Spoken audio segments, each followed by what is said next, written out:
Welcome to this edition of the Million Dollar Mastermind podcast. This is where we pick the brains of high achievers from all walks of life and get their hard-earned, real-world insights on winning. I'm your host, Larry Weidel. When you're thinking about your kids, and of course, it's like Tiger Woods was talking about his son, Charlie, he said, they were saying, you have a lot of father-son talks and pass on to him a lot of things you've learned. And he said, he doesn't listen to me on anything except golf. Well, I don't want to speak out of line because they may hear this or see this Right. someday. Yeah. They probably agree with you, but all you can do is your best. And Yeah. But when you have your kids and when you have people that look to you for leadership, I know you try and set a certain kind of example and you know that you have a lot of eyes on you. If you look back in your life, what do you think? Were there forks in the road? Do you look back in your life and see that there were forks in the road where you could have made a wrong turn or gone in another direction and things would have turned out all differently? Well, I can't say I haven't I've been down a lot of wrong turns or dead ends. So I tried everything, but my sports medicine career, that's all I wanted to do. And I've been to the Olympics a couple of times. I've taken care of multiple Olympic teams. I had 20 years as a Division I team physician for the University of North Texas. I've been to more hundreds of high school football games than I could ever relate to you. And just being there to be available. That's how I learned from my father to be successful. He said, you show up and you be consistent and persistent for a long enough period of time until, as my buddy Jeff Olson's book, The Slight Edge says, until the compounding effect takes you and carries you to where you want to be. So it's not what I did today or that one bad decision or one good decision. It's that compounded effect over time. And so I just try to live my life that way. I've heard that said, like, it's the opposite of quitting. You want to stay with whatever it is you're doing to give time for your efforts to compound and grow, because everything always seems like it's taking longer than it should. And how did you get to, selected to go to the Olympics, and what was that experience like? Oh, I was awesome. I was active. I was on the board of my National Academy, American Osteopathic Academy of Sports Medicine for 12 years. Showed up at meetings all the time and had tours when we did, back in the 80s, I had a meeting in Colorado Springs and they took all the sports medicine guys and we got to go do a walkthrough and a walk around. And I just started reaching out to people and writing letters and sending my resume, CV at the time, and was fortunate enough to be selected as a volunteer team physician at the U.S. Olympic Training Center in Colorado Springs back in the early 90s, 92 or 93. And then through that, I started working with USA Boxing and USA Judo, and then was selected by them to go with them as a team doc at the Olympics in Atlanta. My passion, I grew up ski racing. I didn't quite make it with the Alpine team, but I got to go to El Colorado, Chile, outside of Santiago, for a couple of weeks in the summer of 2007 as team doctor for the On the Hill with the freestyle ski team, and get to wear the jacket and be part of things. And it was, it's a thrill. It was the highlight of my career. The Olympic experiences were great. And then one of the hardest things now is to watch a college football game. I've never sat in the stands. I've been on the sidelines my whole life. And North Texas was a great place. And I love having been part of the Mean Green and still follow them. So that was a big change in 2010 when I moved here, was to walk away from that and, change the direction of my career strictly into anti-aging and regenerative medicine. Did you learn anything at all from being that close to so many different coaches at different levels in the heat of battle? Or were you just totally concentrated on the health side of it? Or can you pick up I loved being on the sidelines, and I was always somewhere near the coach. And I've been blessed I was team doctor for G.A. Moore for 20 years. He was the number one winningest coach in the history of Texas high school football. He's still alive. We're Facebook friends. He's since retired. But I can just tell you, those guys and someone like Johnny Jones, who went from North Texas to LSU, is now back in Texas, a former All-American basketball player, Daryl Dickey, who I loved, some great coaches. Their ability to get more out of someone than they thought they had in them Yeah. was amazing. I mean, it was like being around Olympic athletes. Those athletes aren't necessarily more talented than you or I or anybody else, but they work so hard day in, day out until they hone that skill and they are the best in the world and win the Olympics. And I was just blessed to be able to be around coaches and leaders of that caliber that people still talk about. And it's changed. I can tell you, you go back to little Pilot Point, Texas, and there's nobody there that has been around in the last 30 years or more that wasn't impacted by that coach, by G.A. Moore. I mean, he directed those young men in their lives to go on and be successful following the principles that it took to be successful in athletics.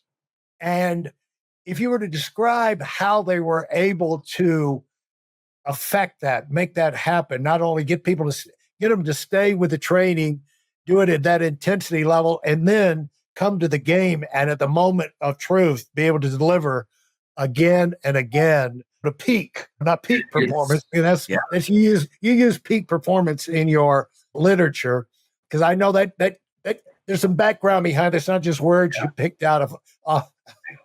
Well, it's a gift. Yeah. They have a gift, and they were, they knew when to get on someone and when not to, when to build them up and when to back off. And they were just masters at human motivation and getting these young men, including my sons, to perform at a level they wanted to, they aspired to, but maybe they didn't believe they could, and they put the belief in. And it was just an amazing honor to be around those guys.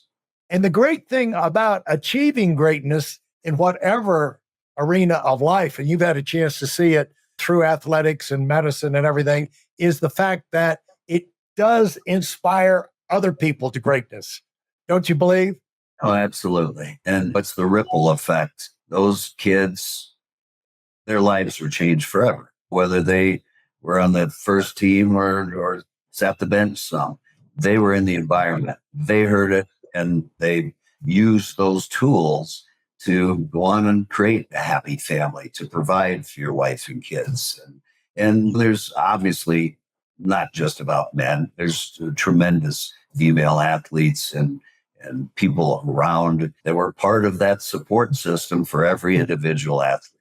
As people get to know you better through your book and through your podcast and everything, I think what's going to come out, Doc, is your relationships. Because in the world, when you're growing up, kids and people hear things like mentorship and coaches and things, one thing and another, but relationships, I mean, you've got an incredible wealth and network of relationships in so many different fields all over the country. It's kind of amazing. And you strengthen those when you strengthen and expand those when you continue to be in the game, going to conferences. But none of that would do you any good if you weren't on the attack with your own practice as well. Would you say that's the case? Because people see you out there. Yeah, it just is part of the environment of learning and bettering yourself and constantly being around people that you can either support or that you can learn something from. Yeah. And right from the beginning, starting with your dad and coaches and everything growing up, that gave you that foundation, because I know you've had as tough things happen in life, throw you things that anyone could, a lot of bullets you'd love to have dodged, but they hit you anyway. But you've had that strength. And what do you do when you get hit with the worst fireball type thing like that. What do you do? Well, that's a great topic and thing to talk about because I would have never accepted failure in my life. Yeah. No just means not right now. Yeah. And to find another way to succeed, to do something. I've been broke. I've had a lot of things happen. I've had a spouse die of brain cancer and two boys to take care of, and along with a host of issues with family and Yeah. business failures. I mean, it hasn't been easy, but Yeah. I spent a lot of time reading personal development. As I mentioned, my buddy, Jeff Olson, used to have a private TV network that was strictly personal development. So I still on my desk, I read Jim Rohn, How to Lead an Inspired Life. I'm always reading it on my iBooks and sending my boys quotes. They get sick of it. But I'm like, there's a wealth of success in the books and books, tapes, podcasts, things like yours that people just have to make an effort to access. And it just takes a little bit. Read one chapter of a good book a day. And I don't mean a novel and a steamy romance thing. I mean, how to succeed in sales. You'd be shocked at how many people in sales have never read a sales book. Right. You know, and so it's one thing to learn science and help, but I also learn personal development because that is really the difference maker in making yourself more attractive to others. You can't go force anything it's stuck in your head down somebody's throat. They have to want what you have to give them. Yeah, and you have to make it easy for yourself. Have the resources around you. They know where to find on YouTube the right people. Make it easy to find on Instagram, people to follow on Instagram or books. I've got books by my spiritual growth books by my bed that I've been reading since I was in my 20s. But now I'll just read because you forget everything. Maybe I'm just particularly forgetful, but sometimes I'll only read like 2 sentences or one sentence like, yep, I got it. Okay. Reset. Well, yeah. And I'll tell you what really sets my foundation is my spiritual background. Yeah. I read every day. I don't preach to anyone. Everyone's allowed their own, own perspective on life and life after death and spirituality, but it affects everything I do. And it affects health and wellness. You have to be grounded and well-rounded, whether it's well-read with authors, close to your maker, to your higher power, whatever that is to you. And I have studied a lot of religions in my lifetime, and I'm in a comfortable place where I feel that I have a pretty powerful team, so to speak. Well, I don't think it's too confrontational to say to people that obviously things are not here by accident, but you're not here by accident.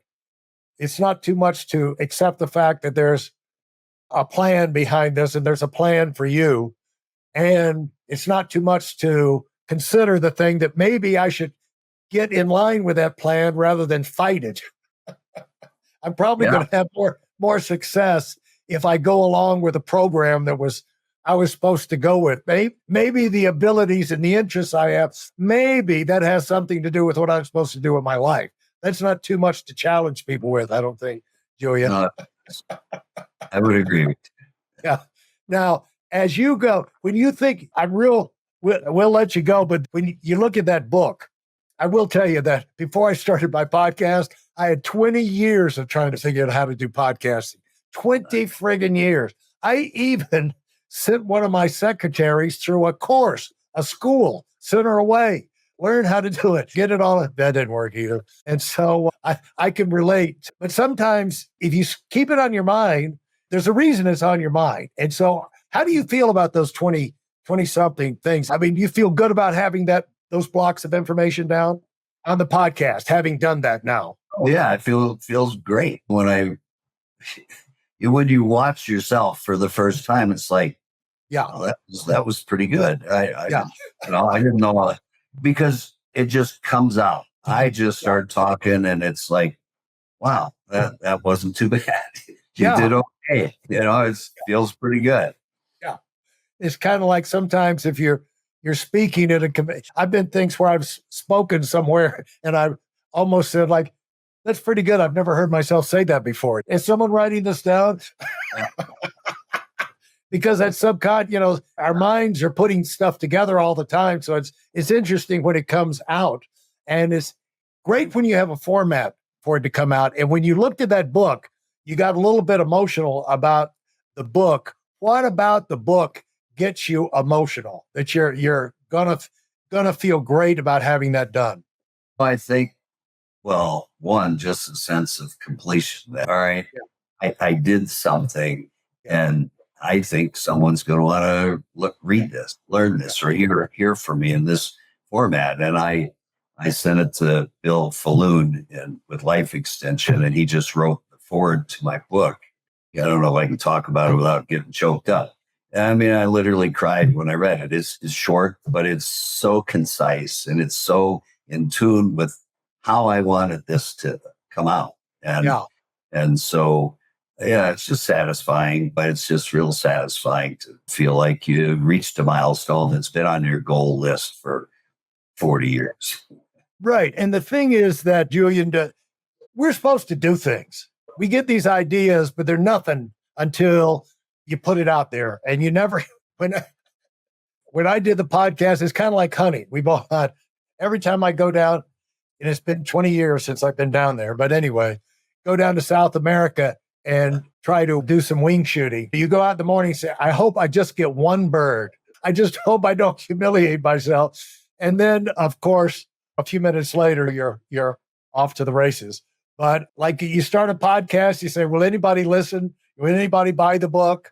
But will anybody come to my business? I open my business, I come up with a new product or something like that. You always have that. It's the same thing if you're a musician. Anybody going to buy my record? But until you get it out there, you'll never know. You got to go. And it's like I've heard this before, that there are two rules of success. Has to do with the Olympics. It's like you've got to pay full price, and you got to pay that price in advance.